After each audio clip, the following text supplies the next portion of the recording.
Back to my YouTube channel. This is Mahima Rajput and आज का जो हमारा टॉपिक होने वाला है उस टॉपिक का नाम है मेंस्ट्रुअल साइकिल। इस वीडियो में मैं आपको मेंस्ट्रुअल साइकिल के कॉन्सेप्ट के बारे में बताऊंगी, किस तरीके से ये जो साइकिल होती है फीमेल की बॉडी के अंदर जो है होती है।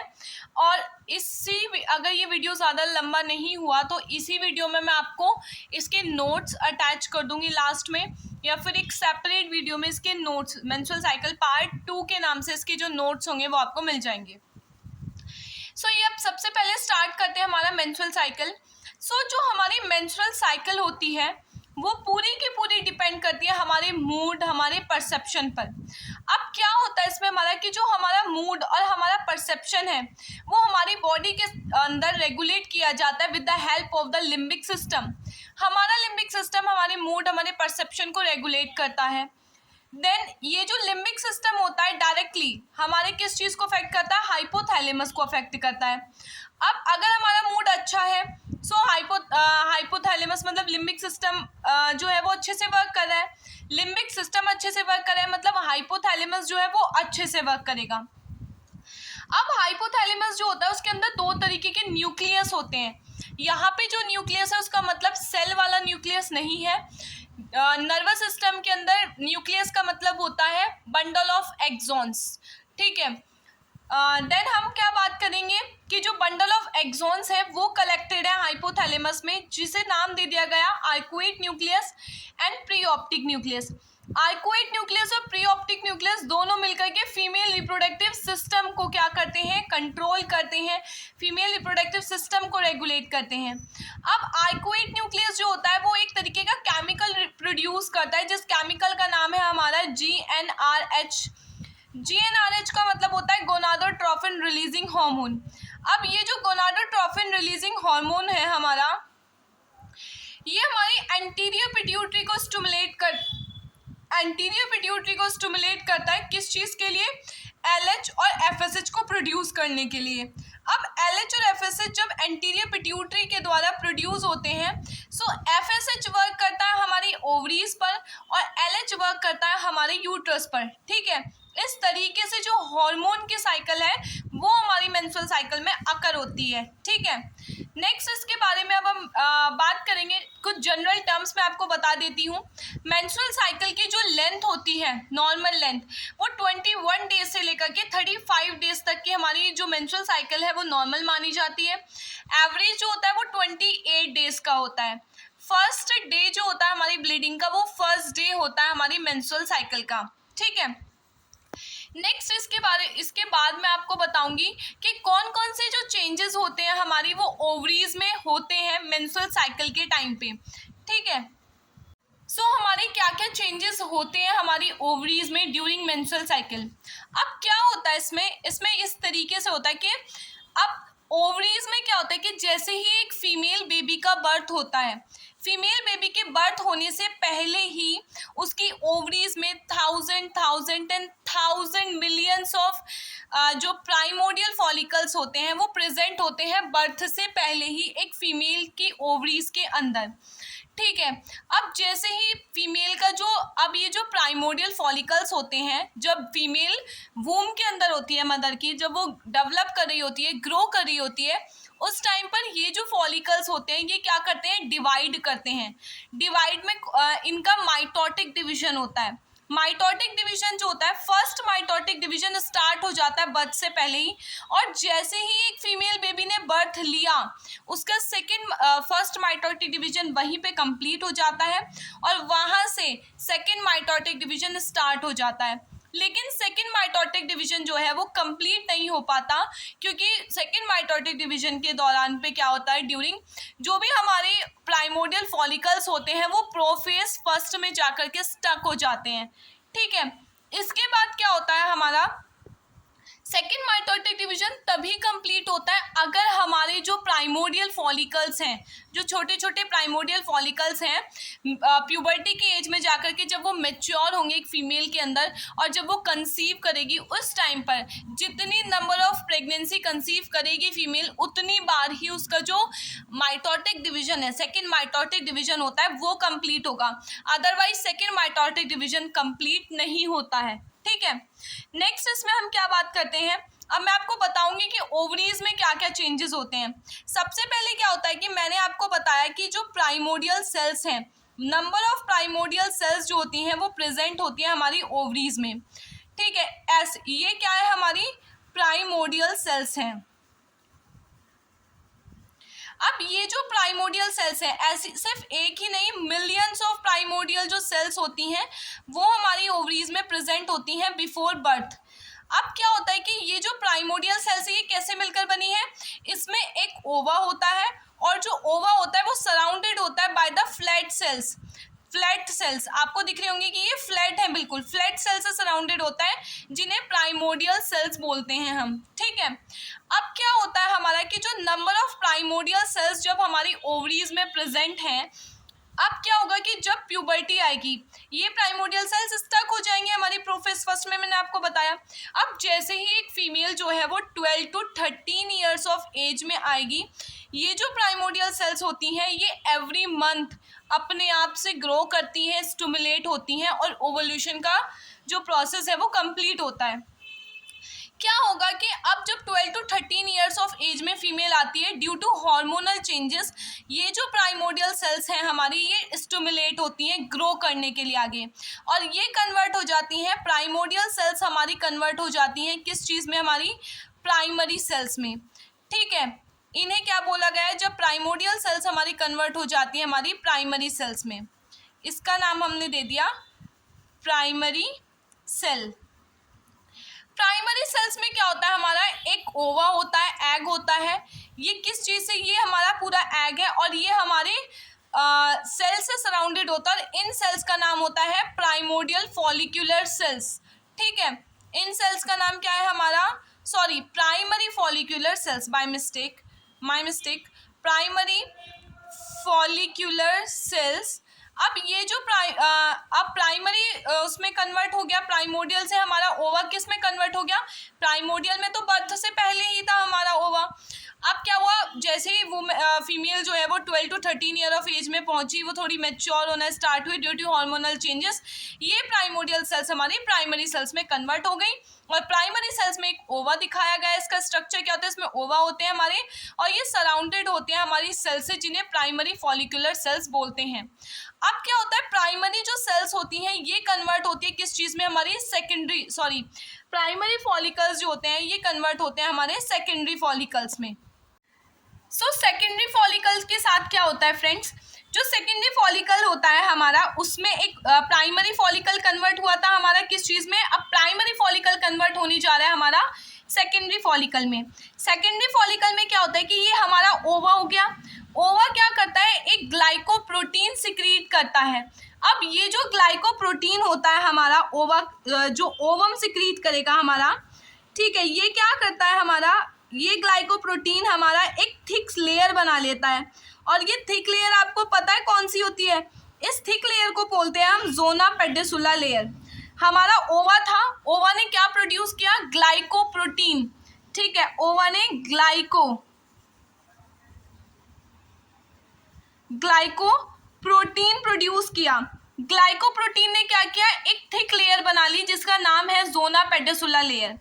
अब क्या होता है कि जो हमारे सेकेंडरी फॉलिकुलर सेल्स होती हैं वो सेकेंडरी फॉलिकुलर सेल्स एक कनेक्टिव टिश्यू की लेयर बनाती हैं, मतलब कनेक्टिव टिश्यूज़ को रिलीज करती हैं और उन कनेक्टिव टिश्यूज से क्या होता है, हमारा एक लेयर फॉर्म हो जाती है और इस लेयर का नाम हमने दे दिया थीका सेल्स। ठीक है, या थीका लेयर, इस लेयर को नाम दिया गया हमारा थीका सेल्स या थीका लेयर। ये हमारी थी ज़ोना पेडिसुला और हमारे ओवम ने क्या प्रोड्यूस किया था, ये हमारा ओवम था। ओवम ने क्या प्रोड्यूस किया, ओवम ने प्रोड्यूस किया एक प्रोटीन जिसका नाम है हमारा ग्लाइकोप्रोटीन। अब ये ग्लाइकोप्रोटीन क्या बना रहा था, इसने हमारी एक थिक लेयर बनाई जिसका नाम था ज़ोना पेडिसुला लेयर। अब ज़ोना पेडिसुला क्या कर रही है हमारी, जो सेकेंडरी फॉलिकुलर सेल्स है हमारी वो कनेक्टिव टिश्यूज़ की लेयर बनाती है और क्या प्रोड्यूस करती है, हमारी थीका सेल्स बनाती हैं। थीका सेल की एक लेयर बना लेती है कनेक्टिव टिश्यूज़ प्रोड्यूस करके। अब क्या होता है, हमारा थीका सेल्स यहाँ तक फॉर्म हो गई। अब एक और सेल्स हमारी प्रोड्यूस होती हैं सेकेंडरी फॉलिकुलर में, और इन सेल्स को क्या कहा जाता है, इन सेल्स का नाम होता है हमारा ग्रैन्युलोसा सेल्स। इसे हम बोल रहे हैं ग्रैन्युलोसा सेल्स। ग्रैन्युलोसा सेल्स क्या करती हैं, ग्रैन्युलोसा सेल का एक मोस्ट इंपॉर्टेंट फंक्शन होता है कि थीका सेल्स हमारी प्रोड्यूस करती है एंड्रोजन हार्मोन। अब हमें पता है एंड्रोजन हार्मोन, हमें पता है कि जो फीमेल होती है उनके अंदर मेल हार्मोन भी होता है और मेल के अंदर फीमेल हार्मोन भी होता है। सो वो जो फीमेल के अंदर मेल हार्मोन आता है वो हमारी थीका सेल से आता है, सेकेंडरी फॉलिकल की, और उस हार्मोन का नाम होता है एंड्रोजन हार्मोन। अब ये जो एंड्रोजन हार्मोन है हमारा, जो थीका सेल्स के द्वारा प्रोड्यूस किया जा रहा था, ये एंड्रोजन हार्मोन हमारी ग्रैन्युलोसा सेल्स लेती है, और ग्रैन्युलोसा सेल्स इस एंड्रोजन को कन्वर्ट कर देती हैं किस चीज में, ईस्ट्रोजन में, और यहाँ से हमारी ओवरीज में क्या आता है, ईस्ट्रोजन का सिक्रीशन होता है। ठीक है, एक तो इसके अलावा भी और भी हम आगे डिस्कस करेंगे कि कहाँ कहाँ से ईस्ट्रोजन प्रोड्यूस होता है। सो यहाँ पे क्या हो रहा है कि एंड्रोजन जो है हमारा with the help of granulosa cells convert हो रहा है ईस्ट्रोजन में। ठीक है, अब क्या होगा कि जो हमारा सेकेंडरी फॉलिकल है वो कन्वर्ट हो जाएगा ग्राफियन फॉलिकल में। ग्राफियन फॉलिकल में कन्वर्ट होने के बाद अब ग्राफियन फॉलिकल क्या होता है, इसमें एक सैक लाइक कैविटी होती है ग्राफियन फॉलिकल में। अब ये जो सैक लाइक कैविटी है ये क्या करती है, इसके पास बहुत सारा ईस्ट्रोजन है। मैंने आपको कहा था ना कि मैं अभी आपको बताऊंगी कि ईस्ट्रोजन और कहाँ से प्रोड्यूस होता है। सो ग्राफियन फॉलिकल बहुत enough amount of oestrogen produce करता है। अब जब वो enough amount of oestrogen produce करता है तो ईस्ट्रोजन का लेवल ब्लड में हाई हो जाता है। ब्लड में हाई होने की वजह से एक्स्ट्रा अमाउंट ऑफ ईस्ट्रोजन हमारी एंडोमेट्रियम में सप्लाई होने लगता है और एंडोमेट्रियम ग्रो करने लगती हैं, और उस ग्रोइंग फेज को पॉलीफेरेटिव फेज बोला जाता है मेंस्ट्रुअल साइकिल का। अब टीचर्स क्या करते हैं, बहुत शॉर्ट में पढ़ा देते हैं menstrual cycle, proliferative phase, ovulation phase और ब्लीडिंग फेज, इस तरीके से नहीं समझ में आ पाता। सो पॉलीफेरेटिव फेज वही होता है हमारा जिसमें जो हमारा ग्राफियन फॉलिकल होता है वो बहुत ज़्यादा ईस्ट्रोजन प्रोड्यूस करता है। बहुत ज़्यादा अमाउंट ऑफ ईस्ट्रोजन होने की वजह से वो ईस्ट्रोजन हमारी एंडोमेट्रियम में सप्लाई होना स्टार्ट हो जाता है और एंडोमेट्रियम थिक हो जाती है, और उस थिकन फेज को क्या बोलते हैं, पॉलीफेरेटिव फेज ऑफ मेंस्ट्रुअल साइकिल। अब क्या होता है, पॉलीफेरेशन हो गया हमारा, ये सारी चीज़ें हमारी, ये सारी इवेंट ओवल्यूशन से पहले हो रही हैं हमारी। Okay, understood. अब क्या होगा कि जैसे ही हमारा बहुत ज़्यादा अमाउंट ऑफ ईस्ट्रोजन प्रोड्यूस होने लगेगा, वो सिर्फ एंडोमेट्रियम में ही नहीं जाएगा, वो हमारी एंटीरियर पिट्यूटरी को एक सिग्नल देगा कि बहुत इनफ अमाउंट ऑफ ईस्ट्रोजन हमारे पास है, फॉलिकल्स ग्रो कर रहे हैं, आप प्लीज़ एफएसएच हार्मोन, कौन सा हार्मोन, एफएसएच हार्मोन प्रोड्यूस करना बंद कर दीजिए। उस सिग्नल की वजह से एफएसएच का जो लेवल होगा वो कम हो जाएगा हमारे ब्लड में, और एलएच का लेवल क्या हो जाएगा, हमारे ब्लड में हाई हो जाएगा। अब जब LH का लेवल हमारे ब्लड में हाई हो जाएगा, वो क्या क्या करेगा, हमारा LH का लेवल इंक्रीज होने की वजह से जो हमारे ब्लड वेसल्स होंगी वो डायलेट करने लगेंगी। कौन सी ब्लड वेसल्स, वो ब्लड वेसल्स जो हमारे ग्राफियन फॉलिकल को, मतलब हमारे ओवा को ब्लड सप्लाई करा रही हैं, उनके डायलेट होने की वजह से क्या होगा, वो रप्चर हो जाएंगी, और जिसकी वजह से ब्लड वेसल्स रप्चर होने की वजह से हमारा ग्राफियन फॉलिकल रप्चर हो जाएगा। और जब ग्राफियन फॉलिकल रप्चर हो जाएगा तो उसमें से ये जो ओवा है ये रिलीज आउट हो जाएगा हमारा, और इसी फेज को ओवल्यूशन फेज बोला जाता है हमारा। ठीक है, इसमें क्या होगा, देखिए कि एफएसएच का लेवल कम होने की वजह से और एलएच का लेवल ज़्यादा होने की वजह से ब्लड में क्या हुआ, ज़्यादा होने की वजह से एफएसएच का लेवल कम और एलएच का लेवल ज़्यादा होने की वजह से ब्लड वेसल्स डायलेट हुई, और डायलेट होने की वजह से ब्लड वेसल्स रप्चर हो गई। रप्चर होने की वजह से जो ओवा था वो रिलीज, ग्राफियन फॉलिकल भी फट गया, रप्चर हो गया, और ओवा क्या हो गया, बाहर हमारा रिलीज हो गया। ओवा रिलीज हो के किस चीज़ में जाएगा, कहाँ पे जाएगा, फैलोपियन ट्यूब्स में जाएगा ओवल्यूशन के लिए। अब क्या होता है कि अगर जो फीमेल है वो हमारे अगर जो फीमेल है वो सेक्सुअल कांटेक्ट क्रिएट करती है, सो क्या होगा कि ये जो ओवा है हमारा जो रिलीज हुआ है ये क्या होगा, फर्टिलाइज्ड हो जाएगा, मतलब ओवल्यूशन के बाद। लेकिन अगर ऐसा नहीं होता है तो क्या होगा कि ये जो ओवा है हमारा ये कन्वर्ट हो जाएगा किस चीज़ में, ओवा, और ये जो हमारा ग्राफियन फॉलिकल है ये कन्वर्ट हो जाते हैं हमारे कॉर्पस ल्यूटियम में। ठीक है, इसको हमने नाम दे दिया कॉर्पस ल्यूटियम। कॉर्पस ल्यूटेम में कन्वर्ट हो जाएगा। कॉर्पस ल्यूटेम एक येलोइश कलर का हमारा एक बॉल लाइक स्ट्रक्चर होता है जो बहुत ज़्यादा enough amount of oestrogen produce करता है। इसी वजह से क्या होता है कि मेंस्ट्रुअल साइकिल के ड्यूरिंग मेंस्ट्रुअल साइकिल जो फीमेल्स होती है उन्हें क्रैम्प्स आते हैं due to oestrogen hormone. So ये enough amount of oestrogen produce करेगा हमारा, और विद इन क्या कह रहे हैं हम, in the form of the blood. ये जो हमारा ओवम है या जो रप्चर ग्राफिन फॉलिकल्स है, कॉर्पस ल्यूटेम है, ये वजाइना के थ्रू बाहर आ जाएगा in the form of blood. So इसी तरीके से जो पूरी मेंस्ट्रुअल साइकिल होती है वो हमारी बॉडी में क्रिएट होती है, मतलब हमारी ओवरीज में चलती है। तो ये बताया था कि मेंस्ट्रुअल साइकिल हमारी मूड, हमारे परसेप्शंस पर डिपेंड करती है। मूड और परसेप्शन को लिम्बिक सिस्टम कंट्रोल करता है। लिम्बिक सिस्टम जो होता है वो हमारे हाइपोथैलेमस पर वर्क करता है। हाइपोथैलेमस के अंदर आर्कुएट न्यूक्लियस और पैरा ऑप्टिक न्यूक्लियस होते हैं जो हमारे फीमेल रिप्रोडक्टिव सिस्टम को कंट्रोल करते हैं। आर्कुएट न्यूक्लियस GnRH मतलब गोनाडोट्रोफिन रिलीजिंग हार्मोन सिक्रीट करता है। ये GnRH हमारे एंटीरियर पिट्यूटरी पर काम करता है। एंटीरियर पिट्यूटरी से LH और FSH हार्मोन प्रोड्यूस होता है।